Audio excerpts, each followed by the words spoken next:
Guys, meron tayong jelly pabanggo. Ayan. So may problema ito guys.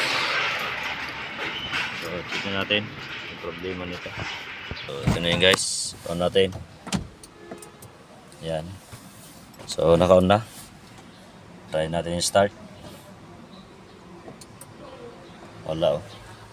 Ayan oh. Wala oh. So meron na guys. So limandar. Oh. So talagang may problema ito guys ang ating unit.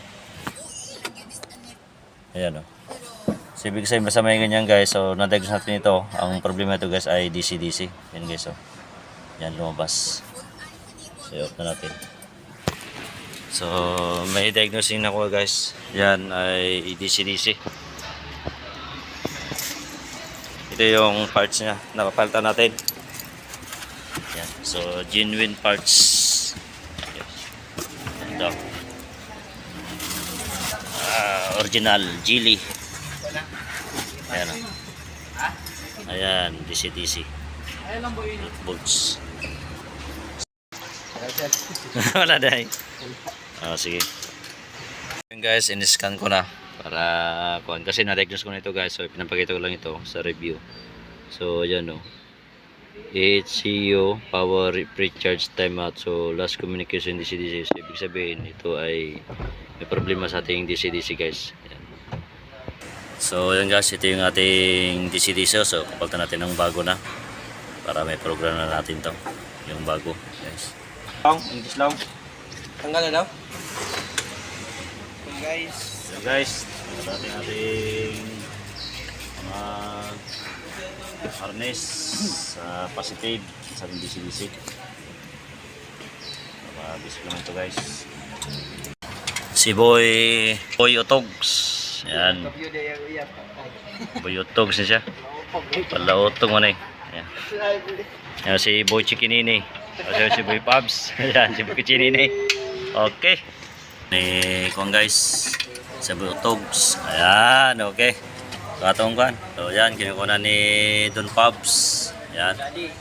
So lalagay na yung ating DC-DC, hawak mo ng mabuti para di mahulog. O, kabit na. Sige, kailangan hindi mahulog yan ha. Kaya mahal yan. Yan.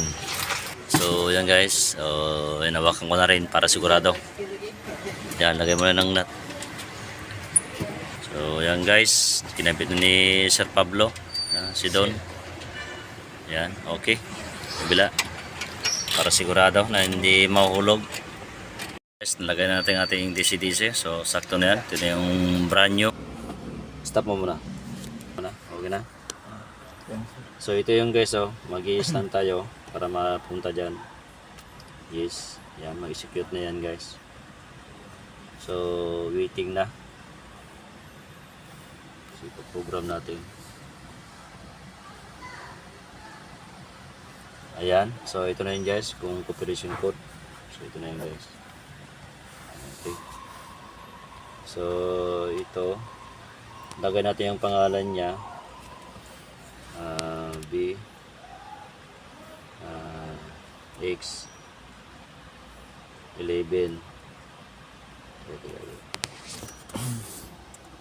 So caps lock natin B X 11 A1. Yan. Yes. Yan. Now executing waiting. So ito natin 15 minutes. Resetting place with. Ayan.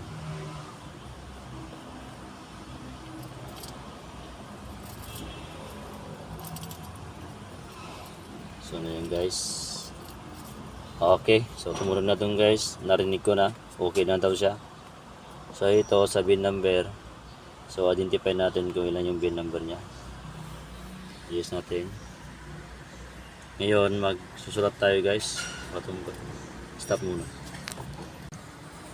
Gina-program na guys. Inikit na. So kailangan natin lagyan ito guys para mag-communicate ang ating.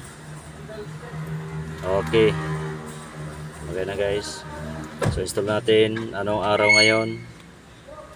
2020 26 anong May pizza 4. karon? May 4. 05 04. tapos 04. 04.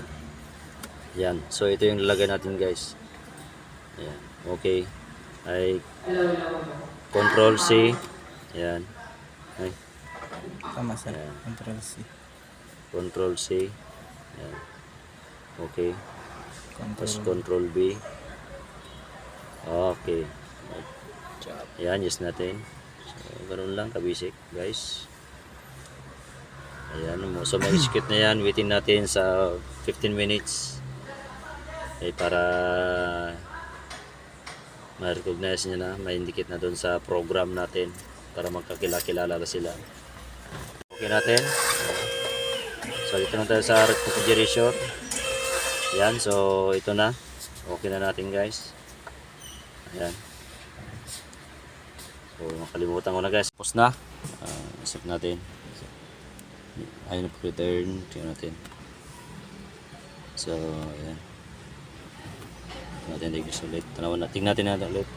Tapos, so, report na tayo. DTC. Ayan. So, steering initialize error. So, kailangan natin i-calibrate. So, return natin. So, return pa. So, punta tayo sa special function. Ayan. So, steering wheel angle calibrate. Ayan. So, start natin guys. Ayan. So, umandar na guys. Oh. Ayan. So, calibrate na natin. Okay. Yes. Ayan. So, angle. 1. So, okay.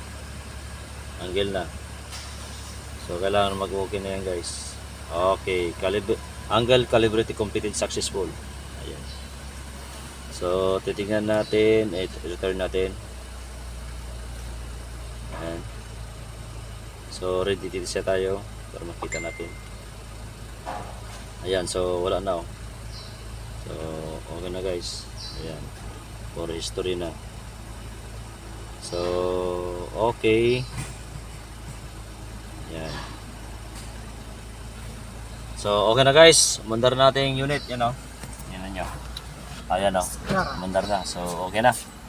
So, solve natin yung bating problema sa ating DC-DC. So, maraming salamat po sa manonood sa aking YouTube channel at sumusuporta sa aking Marius Garage sa ating YouTube channel. Maraming salamat po at suporta. Bye-bye.